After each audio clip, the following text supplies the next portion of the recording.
The neon signs of New Singapore Space Station cast a purple glow through Captain Diana Torres's office window. She watched as ships of various alien designs docked and departed, still amazed at how quickly humanity had adapted to its role in the galactic community. Just 5 years after first contact, humans had already carved out a unique niche. They were the ones you called when things needed to get done, especially if those things involved calculated risk and creative problem-solving. Torres Security Solutions occupied a modest suite on level 42, sandwiched between a Proxilian meditation center and a human-run coffee shop that specialized in introducing alien species to caffeine. The irony wasn't lost on Diana that her newest client sat across from her, nervously sipping exactly that.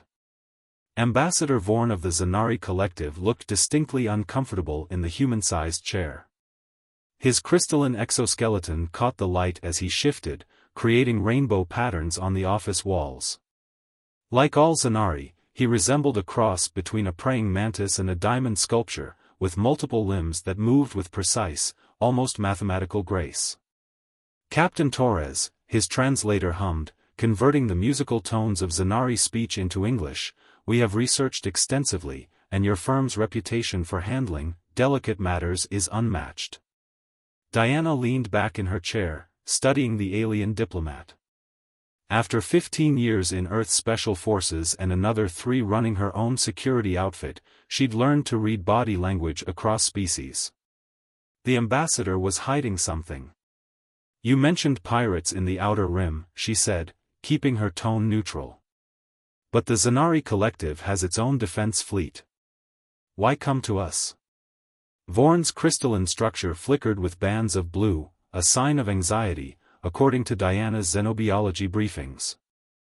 The situation requires a certain, human touch. Our traditional methods have proved ineffective. Behind Diana, the holoscreen displayed the contract details, a 3-month security detail, protecting Zanari research outposts along their border with the Outer Rim. The pay was excellent, almost too excellent for what seemed like routine work. Commander Raj, Diana called out, and her second-in-command materialized from his preferred spot in the shadows. Kareem Raj had been with her since their Special Forces days, and his talent for spotting trouble before it started had saved their lives more times than she could count. Run the numbers again, she instructed. Something doesn't add up. Raj's fingers danced across his datapad. Already did. The Zanari are offering triple our standard rate, with a bonus structure that scales with incident prevention. They're not paying us to fight pirates, they're paying us to stop something before it starts. Diana turned back to Vorn. Ambassador, let's try this again. What are you really afraid of? The Zanari's crystalline surface rippled with patterns of deep purple, resignation, perhaps? There have been thefts. Not just goods or research data, but entire outposts. They simply vanish, along with all personnel. Our investigators find nothing but empty stations, no signs of struggle, no evidence of forced entry. Now they were getting somewhere. Diana pulled up the Galactic news feeds from the past month, scanning for patterns.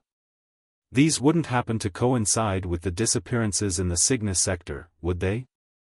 Vorn's surprise manifested as a burst of yellow across his surface. You know of them? We make it our business to know things, Raj commented dryly. The Merchant Guild lost 2 automated trading posts there last week. The Hellion Consortium had 3 mining operations go dark the week before. What we don't know, Diana added, is why you think humans would be particularly suited to stop whatever's doing this. Vorn's translator crackled as he leaned forward. Because, Captain Torres, we have managed to recover one piece of evidence. His upper limb produced a small crystalline cube, which projected a hologram into the air between them. This security footage was captured moments before we lost contact with Research Station Gamma 9. The image showed a corridor typical of Zanari architecture, all clean lines and geometric precision. A shadow moved across the frame, just for a moment, but it was enough. Diana felt her pulse quicken as she recognized the profile. That's impossible, Raj whispered. That's a human stealth suit. Mark 7 prototype. There are only 12 in existence, and we know where every single one is supposed to be. Precisely, Vorn's translator hummed. We are not dealing with pirates, Captain Torres. We are dealing with someone who has access to advanced human military technology. And to catch a human. You need humans, Diana finished, the pieces clicking into place. She studied the contract again, seeing it in a new light. This wasn't just security work, this was a hunt. And whatever they were hunting had resources, skills, and technology that should have been impossible to obtain. She thought about the implications. Someone was targeting alien research stations, using stolen human tech. If they weren't stopped, it would only be a matter of time before humanity got blamed for the attacks. The diplomatic fallout could set human-alien relations back decades. We'll take the job, Diana declared, pressing her thumb to the contract reader. But we do this our way. I want full access to all your outpost systems, unrestricted communication with our own intelligence sources, and... She smiled, I'm going to need a bigger team. Vorn's surface rippled with relief, bands of green and gold flowing across his crystalline form. Whatever you require, Captain. The collective's resources are at your disposal. After the ambassador left, Raj turned to Diana. You know this is bigger than they're telling us. Those stealth suits, someone's playing a very dangerous game. Diana was already pulling up personnel files on her holoscreen. Then we better make sure we bring the right players to the table. Get me Lieutenant Parker from Colonial Intelligence, that demolitions expert from the Mars Uprising, what was her name? Ortiz? And see if Jackson's finished his contract with the Andromeda Security Force. Tell them to pack for a long deployment. And what should I tell them we're hunting? Diana zoomed in on the shadow in the security footage, studying its outline. Tell them the truth, we're hunting humans. The question is, are they still human by choice? As Raj left to make the calls, Diana stared out at the endless stream of ships arriving and departing from New Singapore Station. Somewhere out there, someone was trying to start a war, using humanity's own achievements as weapons. She had 3 months to stop them before the galaxy learned exactly why picking a fight with humans was a terrible idea. The hunt was on. The Zanari Research Outpost Theta 3 hung in space like a geometric snowflake, its crystalline architecture catching and refracting starlight in mesmerizing patterns. From the bridge of her ship, the Nighthawk, Diana Torres watched as her team's final preparations came together. Perimeter sensors are online, Lieutenant Rashida Parker reported, her fingers dancing across the holographic interface. The former Colonial Intelligence officer had transformed Theta 3's basic security system into a web of detection grids that would make Earth's most secure facilities jealous. If anything larger than a dust particle approaches without authorization, we'll know. Assuming they don't have countermeasures we don't know about, Isabella Ortiz chimed in from her workstation. The demolitions expert had spent the last week rigging the station's corridors with what she called surprises, non-lethal but highly effective containment measures designed to trap intruders. That's why we're not relying solely on technology, Diana reminded them. She turned to James Jackson, their combat specialist, who was finishing his gear check. How's our old school backup looking? Jackson patted the reinforced case beside him.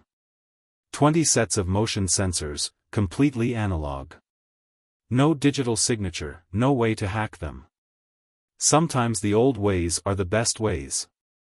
It had been 2 weeks since they'd taken the Zanari contract, and so far, they'd fortified 3 outposts without incident. That made Diana more nervous, not less. Whatever was out there, it was watching, learning, adapting. The station's communication array crackled to life.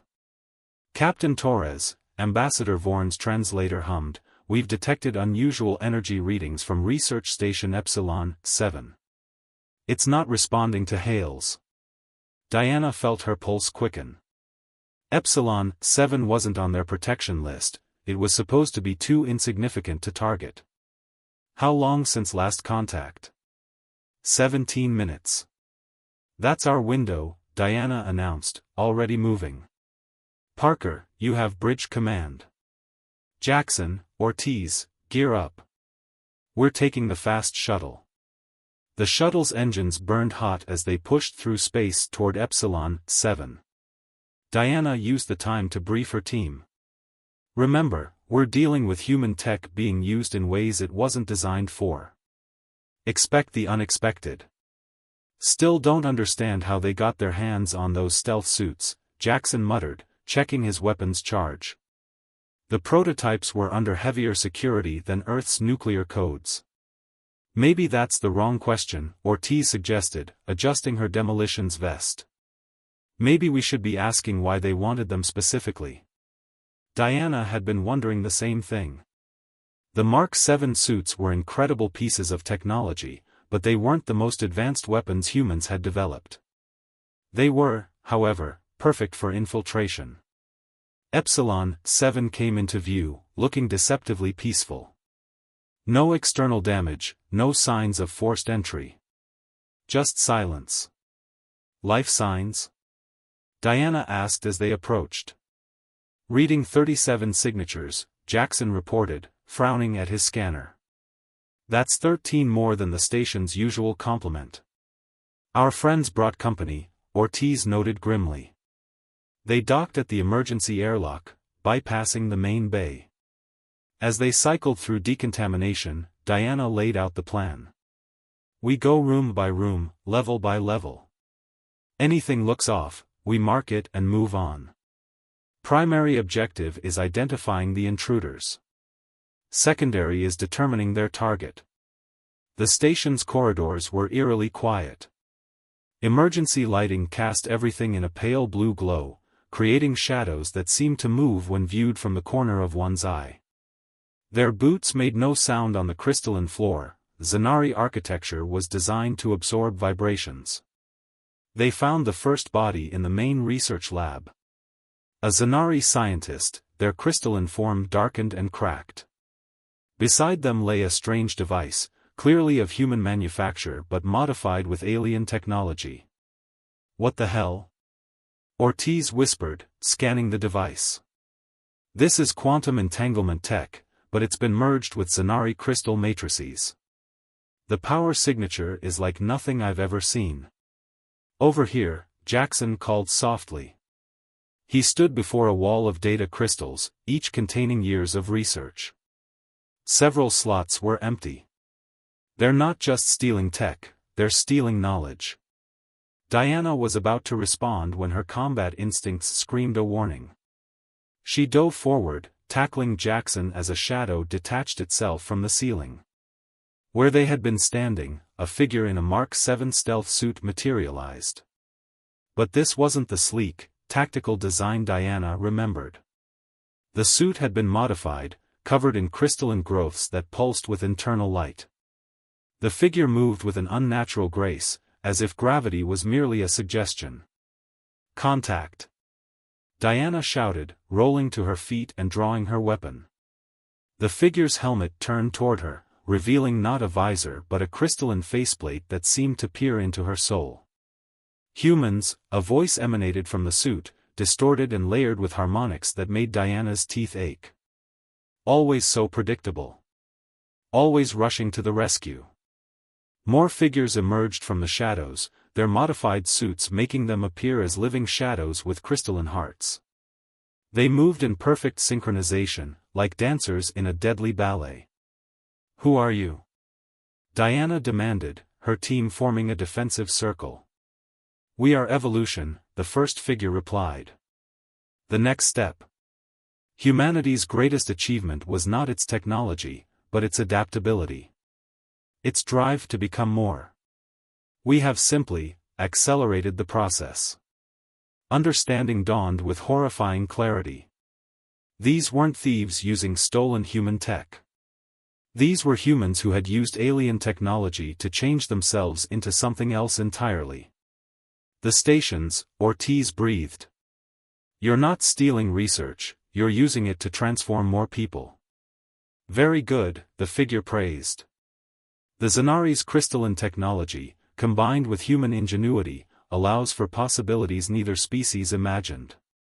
We are offering enlightenment, transcendence. Why fight when you could join us? Diana's finger tightened on her trigger. Because some prices are too high to pay. The figure sighed, the sound like breaking glass. Then you leave us no choice. Contain them. They'll understand once they've been enlightened. The battle that followed was like nothing Diana had ever experienced. The modified humans moved faster than should have been possible, their crystalline augmentations allowing them to phase through solid matter. Traditional weapons passed harmlessly through their semi-solid forms. Fall back. Diana ordered, triggering one of Ortiz's surprises, a sonic pulse calibrated to the resonant frequency of Zanari crystals. The hybrid beings staggered, their crystalline components vibrating painfully. They retreated to the shuttle, sealing doors behind them that their pursuers simply walked through. Only the sonic pulses seemed to slow them down, and even then, they were adapting with each exposure. As they broke away from the station, Diana knew this was just the beginning. They hadn't stumbled onto a simple case of piracy or technology theft. They discovered a transformation that threatened to redefine what it meant to be human. Parker, she called over the comm as their shuttle raced back to Theta 3. Get me a secure line to Earth Command. Priority 1. What do I tell them? Parker asked. Diana watched Epsilon 7 recede into the distance, knowing the hybrid beings were already recovering, already planning their next move. Tell them we're not dealing with pirates. We're dealing with an evolution. The real war wasn't for territory or technology. It was for humanity's future itself. Earth Command's response arrived faster than Diana had expected. Within hours of their escape from Epsilon 7, 3 warships dropped out of FTL near Theta 3, their hulls bearing the distinctive markings of the United Earth Defense Force. Admiral Helena Reeves, a veteran of the Mars Uprising, strode into Theta 3's command center like she owned it. Her silver hair was pulled back in a severe bun, and her uniform bore the scars of recent combat. Captain Torres, she nodded curtly. I've read your report. Twice. I still can't quite believe it. With respect, Admiral, Diana gestured to the holographic display showing footage from their encounter. Seeing is believing. The image showed one of the hybrid beings walking through a solid wall, its crystalline components refracting light in impossible ways. Ambassador Vorn, who had insisted on joining the briefing, emitted distressed patterns of deep purple. The integration of our crystalline matrices with human biology should be impossible, the ambassador's translator hummed. The energy requirements alone would be astronomical, Ortiz finished, pulling up her sensor data. Unless you found a way to tap into quantum fields at the cellular level. Which is exactly what they did. They're not just wearing the technology, they're becoming it. Admiral Reeves studied the data with a grim expression. How many? We've confirmed at least 50 transformed individuals, Lieutenant Parker reported. But our analysis of station disappearances suggests the number could be in the hundreds. And they're recruiting, Jackson added. Every station they take, they convert more people. Voluntary or not. Diana noticed how the Admiral's hand tightened on her ceremonial saber. You're telling me we have an exponentially growing force of post-human beings with technology we barely understand, abilities we can't counter, and an ideology of forced evolution?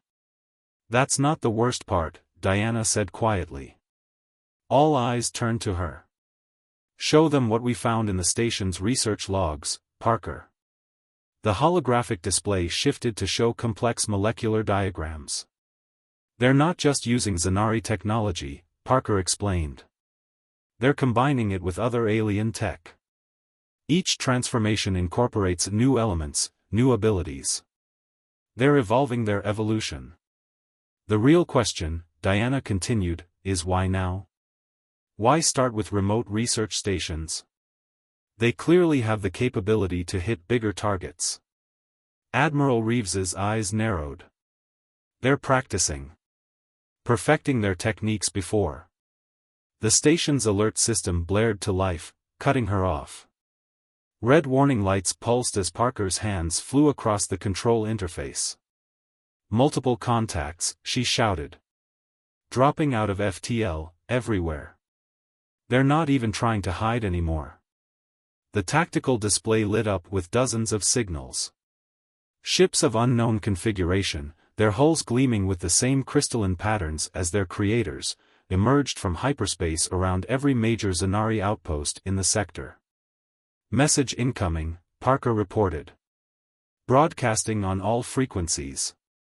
The voice that filled the command center was a chorus of harmonics, dozens of voices speaking as one. To all species of the galaxy, we offer transcendence. Your biological and technological distinctiveness will be added to our own. Resistance is evolutionary stagnation. Well, Admiral Reeves said dryly, at least they're not being subtle anymore. Diana watched as more ships appeared, their crystalline hulls pulsing with internal light. They're not just targeting the Zanari anymore. This is a coming-out party. As if to confirm her words, reports began flooding in from across the sector. Similar fleets had appeared near Hellion space, Proxilian colonies, even the outer reaches of human territory. The hybrid beings were making their move, and they were doing it everywhere at once. Orders, Admiral? Diana asked, already knowing the answer. Reeves straightened, her voice carrying the weight of command. Captain Torres, your team has the most experience with these beings. I'm officially integrating your unit into UEDF command structure.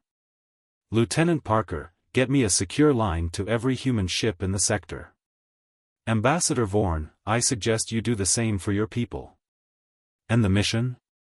Jackson asked, checking his modified weapons. Survival first, Reeves declared.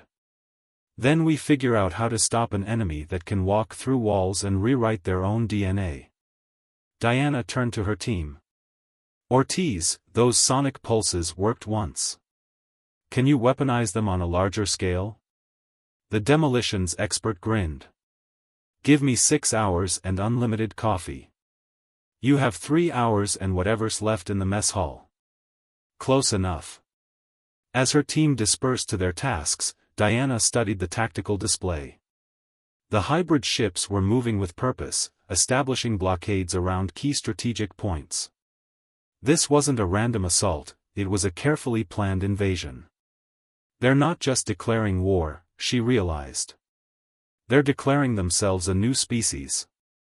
Admiral Reeves nodded grimly.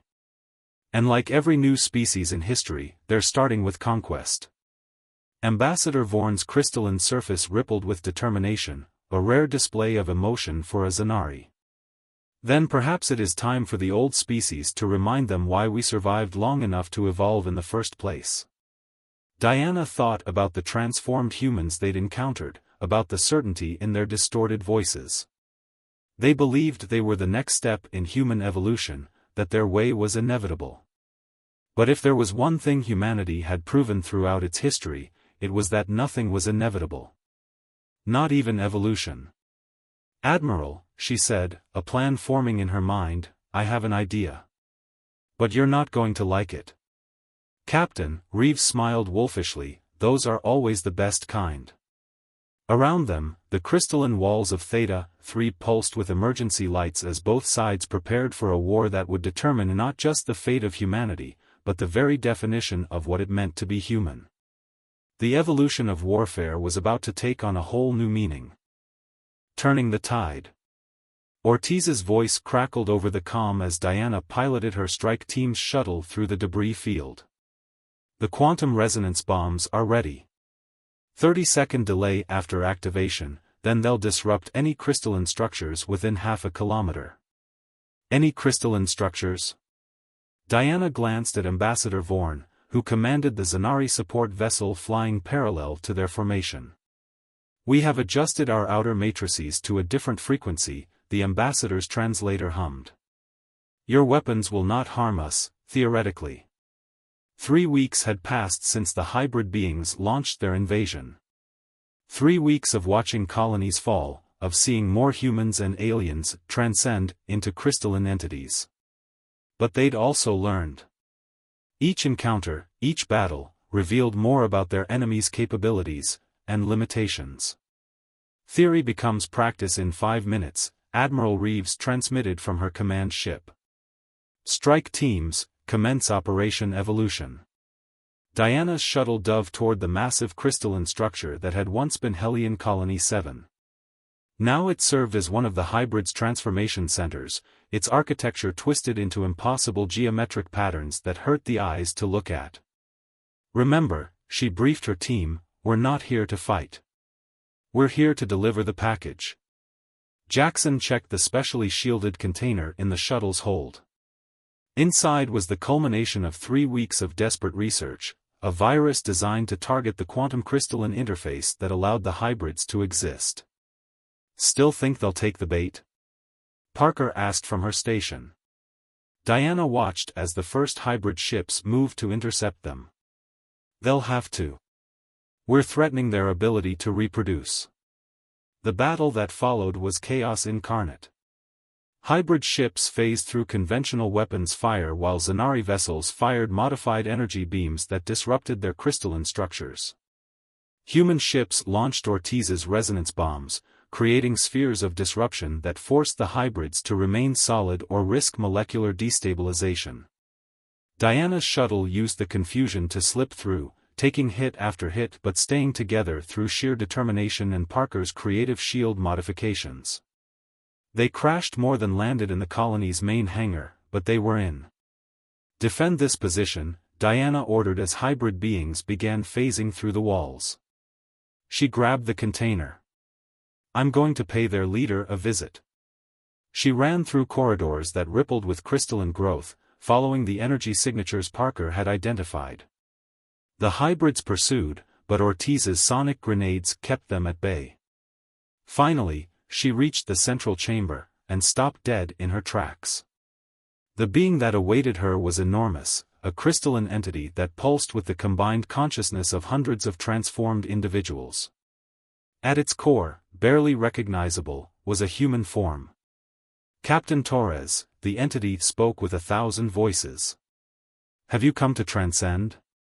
I've come to understand, Diana replied, setting down the container. You believe you're saving humanity by transforming it. But did you ever ask if humanity wanted to be saved? Evolution's choice. The entity rippled with amusement. Want? Did humanity want to crawl from the seas? To stand upright? Evolution does not ask permission, Captain. It demands adaptation. That's where you're wrong, Diana countered. Human evolution has always been about choice. We chose to use tools, to build societies, to reach for the stars. We choose our path. And look how slow that progress has been, the entity pulsed. We offer perfection. You offer stagnation, Diana shot back. True evolution isn't about becoming perfect, it's about becoming more diverse, more adaptable. You're not evolving humanity, you're forcing it into a single form. Your form. The entity's crystalline surface rippled with uncertainty, the first crack in its confidence Diana had seen. Around them, the battle raged. Ortiz's bombs created pockets of disruption throughout the colony while Jackson and Parker held the landing zone. The package at my feet, Diana continued, contains a virus that will prevent any further transformations. Not reverse them, we respect the choice of those who've already transformed. But no more forced evolution. You would deny humanity its destiny? I would let humanity choose its destiny, Diana corrected. Multiple paths, multiple possibilities. That's true evolution. The entity was silent for a long moment. Through the windows, Diana could see hybrid ships beginning to fall back, their formations breaking under the combined assault of human ingenuity and alien determination. And if we refuse? Diana smiled grimly. Then we'll prove that humanity's greatest evolutionary advantage isn't our ability to change, it's our ability to overcome those who would change us against our will. The entity's crystalline surface swirled with complex patterns as the collective consciousness debated. Finally, it spoke again, but this time with a single voice, one that sounded almost human. Perhaps we have forgotten what made humanity worth evolving in the first place. The battle ended not with a bang, but with a choice. The hybrid beings withdrew to uninhabited systems, taking their technology with them. Those who wished to join them could. Those who didn't, wouldn't. Evolution would continue, but on humanity's terms. 6 months later, Diana stood in her office on New Singapore Station, watching ships dock and depart. Ambassador Vaughan sat across from her, his crystalline form catching the light. "The collective has reviewed our contract," his translator hummed with amusement. "We believe the clause about incident prevention was more than fulfilled." Diana laughed. "Keep the bonus. Use it to fund research into controlled crystal integration. Let's see what humanity can become when we choose our path." "And the hybrid beings? They're evolving too," Diana said. "Learning that true transcendence isn't about forcing change, but about embracing diversity. Who knows? Maybe that's the real next step in human evolution, learning to let others choose their own path." As the ambassador left, Diana received a message from Admiral Reeves: new reports of unusual activity in distant sectors, unexplained phenomena that defied conventional science. She smiled.